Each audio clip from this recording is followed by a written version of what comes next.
Aujourd'hui, je reçois à peu près 200 leads par mois sur le site internet de l'agence qui arrivent exclusivement de nos efforts marketing.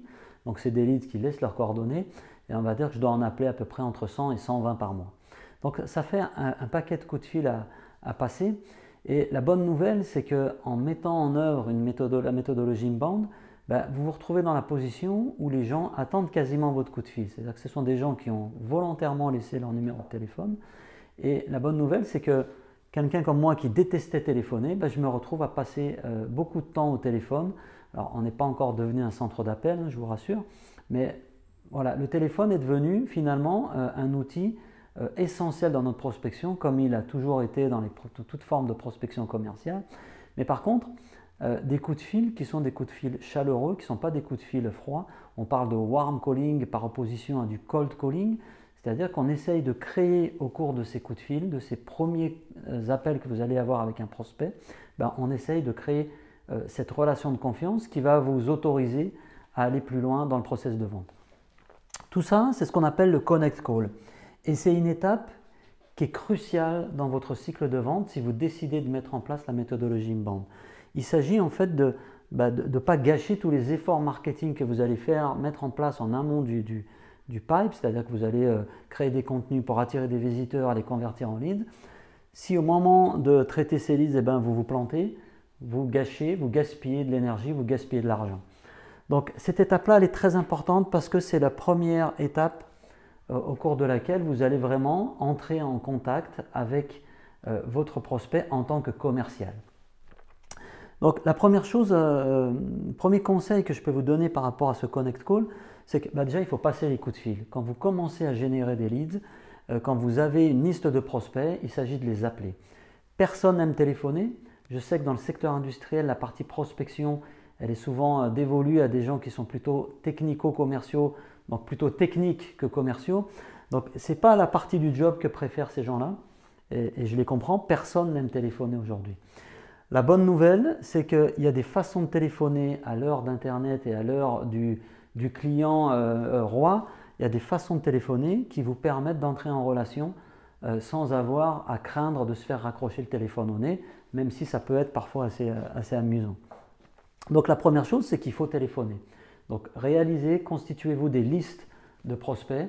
Moi j'ai une liste que je mets à jour en permanence de 40 à 60 prospects que je mets à jour, que je complète, que je m'attribue des tâches et j'essaye de passer au moins une dizaine de coups de fil par jour avec l'objectif d'avoir au moins 6 prospects chaque jour au bout du fil. Ça veut dire qu'il faut que je les ai vraiment au téléphone. Donc prenez le téléphone, mettez en place des séquences pour décider du nombre de coups de fil que vous passerez à un prospect avant de laisser tomber. Mais si vous ne prenez pas le téléphone, il ne se passera rien à la fin du pipeline commercial. Donc ça, c'est certainement la chose la plus importante, pick up the phone.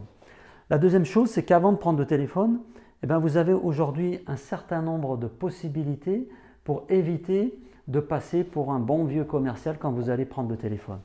Ce que je veux dire par là, c'est que si vous téléphonez à quelqu'un et que les 5 premières minutes de votre call consistent à raconter votre vie ou à dire qui vous êtes ou à dire ce que vous vendez sans même vous intéresser au prospect, vous avez foiré complètement le call.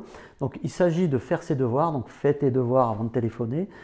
Moi je me le suis écrit en gros au-dessus de mon ordinateur et au-dessus de mon téléphone. Et j'essaye en tout cas au moins pendant 5 minutes avant chaque coup de fil d'essayer de comprendre qui est la personne que j'appelle, quel est son poste. Je vais visiter son profil LinkedIn, j'essaye de voir un petit peu si je n'ai pas un point d'accroche et j'essaye de paraître le plus humain possible. Je vais y revenir dans quelques instants. Donc si vous avez collecté des informations sur ces prospects, c'est plus facile d'entrer en relation et vous passerez moins pour un commercial.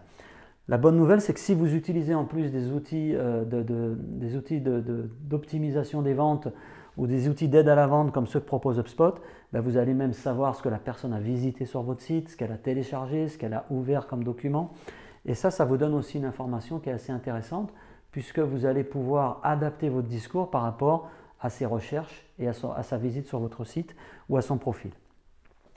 L'autre chose, c'est quelque chose que je ne suis pas en train de respecter à l'instant même où je vous parle parce que je me rends compte que je parle beaucoup.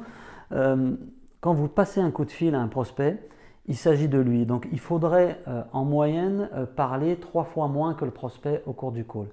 Moi je sais quand j'ai réussi un coup de fil de ce type-là, un connect call, je sais que je l'ai réussi quand j'ai pas beaucoup parlé. Et quand vous n'avez pas beaucoup parlé, ça veut dire que c'est l'autre en face qui a parlé, c'est le prospect qui a parlé. Et donc ça veut dire que vous quittez le call avec beaucoup d'informations et lui il quitte le call avec le sentiment d'avoir pu raconter ses problèmes, raconter les challenges qu'il a à relever et d'avoir pu partager quelque chose et d'avoir été écouté. Et ça, c'est quelque chose que tous les êtres humains recherchent. On pourrait faire un petit peu de psychologie de comptoir. Donc, si vous essayez de vous forcer à faire des pauses au cours de votre coup de fil, qui va durer entre 10 à 15 minutes, un connect call, ça ne doit pas être très long, commencez à vous dire et trouver des petites astuces pour le faire. Serrer une petite balle de tennis en même temps que vous téléphonez.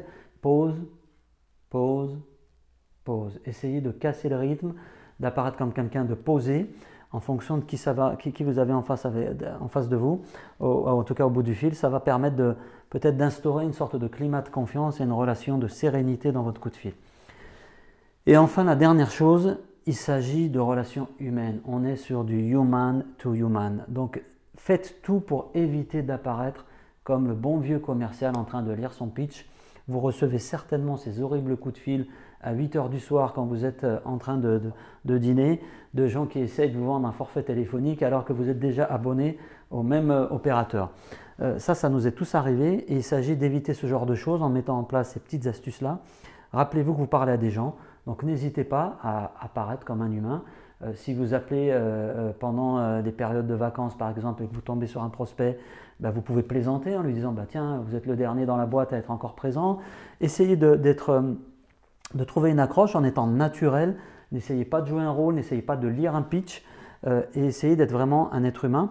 Et j'ai un petit clin d'œil ici à mon passé de chimiste. Moi, ça me rappelle quelque chose en chimie qu'on appelle la liaison H. La liaison H, c'est une liaison qui permet de lier les molécules d'eau entre elles. C'est une liaison un peu à part entière dans le monde de la chimie. Et c'est cette liaison qui donne à l'eau ses fantastiques propriétés. Et s'il n'y avait pas cette liaison H dans l'eau, l'eau n'aurait pas du tout les mêmes propriétés. Elle ne gèlerait pas à 0 degré, elle ne rentrerait pas en ébullition à 100 degrés et on ne pourrait pas l'utiliser pour alimenter notre organisme puisque vous savez que l'essentiel de notre corps est fait d'eau.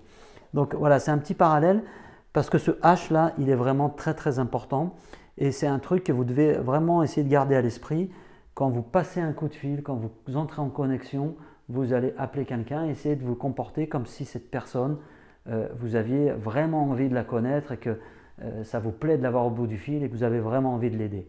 Parce que la règle d'or, c'est ça, human to human. À bientôt!